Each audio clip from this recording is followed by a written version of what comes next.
Bom dia, boa tarde, boa noite. Estou aqui para mais uma reflexão bíblica com você, né? É, é ruim quando a gente não entende o texto bíblico. Quero falar de 1 Timóteo 3:1. Quem deseja o episcopado, excelente obra almeja. Já vi gente usando esse texto para falar de quem quer ser um obreiro, excelente obra almeja. Não está falando de qualquer obreiro. Está falando de quem almeja episcopado. Episcopado é encargo de bispo, só que tem um porém. Segundo a enciclopédia, bispo, presbítero e ancião é a mesma coisa. Falando de enciclopédia. Quem criou as enciclopédias não são qualquer tipo de pessoa, são pessoas letradas, que têm conhecimento de causa. E também, segundo a própria Bíblia, bispo, presbítero e ancião é a mesma coisa. Prova disto? Atos 20:17. Paulo falando: E de Mileto mandou a Efeso a chamar os anciões da igreja. Aí você continua lendo até o versículo 28. Olhai, pois, por vós e por todo o rebanho sobre que o Espírito Santo vos constituiu bispos. Então ali no 17 chama ancião e no 28 chama de bispos. Quer ver outro exemplo? Tito. Paulo escrevendo a Tito, uma epístola pastoral. Por essa causa te deixei em Creta, para que pusesses em boa ordem as coisas que ainda restam. E de cidade em cidade estabelecesses presbíteros, como já te ordenei. 7. Porque convém que o bispo seja irrepreensível, como bom dispensador da casa de Deus, etc, etc. Então, no 5 ele chama de presbítero e no 7 ele chama de bispo. Ele está falando de pessoas diferentes. Agora ele chama de presbítero, aí quando ele entra em bispo, ele dá das recomendações. É a mesma coisa. Segundo a enciclopédia, segundo a própria Bíblia, bispo, presbítero e ancião é a mesma coisa. É porque entre os gregos e também entre os hebreus, as pessoas de maior idade, elas eram dignas de maior respeito, de maior honra. Elas ocupavam posições especiais que outras não poderiam ocupar. Por exemplo, eles eram juízes, eles eram conselheiros da igreja por causa da experiência. Então, se alguém almeja o episcopado, excelente obra almeja. Aí vem as recomendações para quem almeja o episcopado, né? Tem que ser marido de uma só mulher, não pode ser contencioso, nem avarento, não pode ser iracundo, não dar muito vinho, e governe bem a sua própria casa. Tá bom. Vamos agora usar para quem quer ser um obreiro. Não é questão de só querer. Tem que ver se a pessoa ela está nas recomendações, porque lá em Atos 6, para ser diácono, teve 3 coisas. Primeiro, boa reputação. Qual que é a reputação desse camarada que quer ser levantado? Não só dentro da igreja não, porque na igreja todo mundo tem uma argolinha de santidade. Estou falando qual é a boa reputação dele na casa dele, na sociedade, no comércio, na empresa.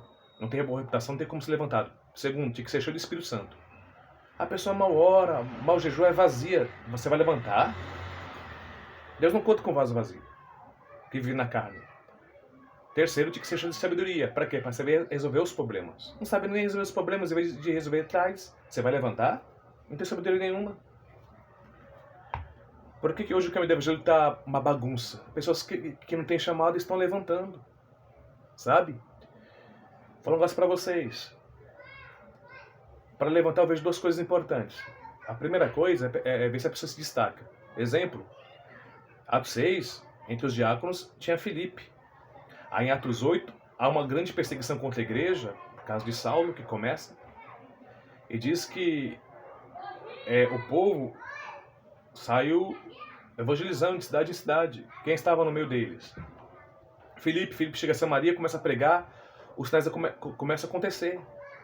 Porque Deus estava com Filipe. Então ele ia de cidade em cidade, anunciando o evangelho, os sinais acontecendo.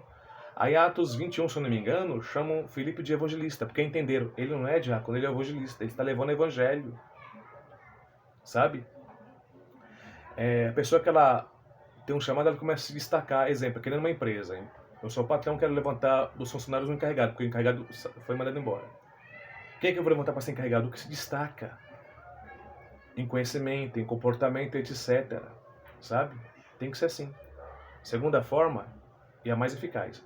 Além de se destacar, eu tenho que ouvir a voz de Deus. Deus falou com Samuel: Samuel, enche o vaso de azeite, vai até a casa de Jessabelita. Segundo a Bíblia, eu sou o mordomo, o dono da casa é ele. A forma mais segura de você levantar alguém é você orar e pedir a Deus a direção. Hoje não pedem direção a Deus.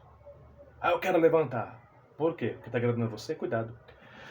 Segundo Timóteo 2,15 diz assim: procura apresentar-se a Deus aprovado, com brilho de que não tem de se envergonhar, que maneja a palavra da verdade. Eu ensino, não busquem agradar a mim.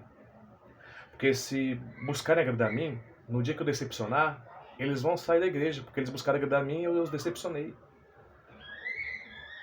Tem gente que quer agradar o pastor, se torna bajuleiro, puxa saco, faz de tudo para alcançar um cargo, bajulando, porque eles buscam agradar o homem. Agora, quando eles buscam agradar a Deus, mesmo que o homem decepcione eles não se afastam, porque eles estão ali para agradar a Deus.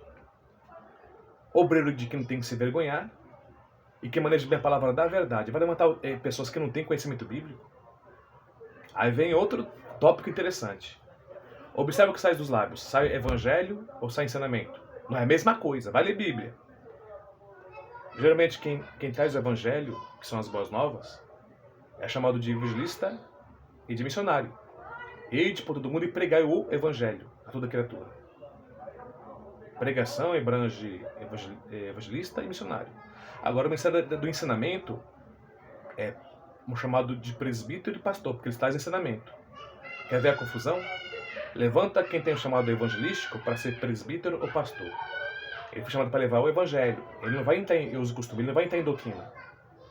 Eu já vi levantar evangelistas a pastores. Sabe o que aconteceu? O povo que está de evangelista, que levantaram a pastor, o ministério dele é um ministério corrompido. Ele pregava, ele não ensinava a sã doutrina. Então foi o evangelista que foi levantado a pastor por causa de homens e teve um ministério, o povo corrompido. Ele foi chamado para ganhar almas lá fora, não foi chamado para ensinar almas dentro. O evangelista, ele busca almas lá fora,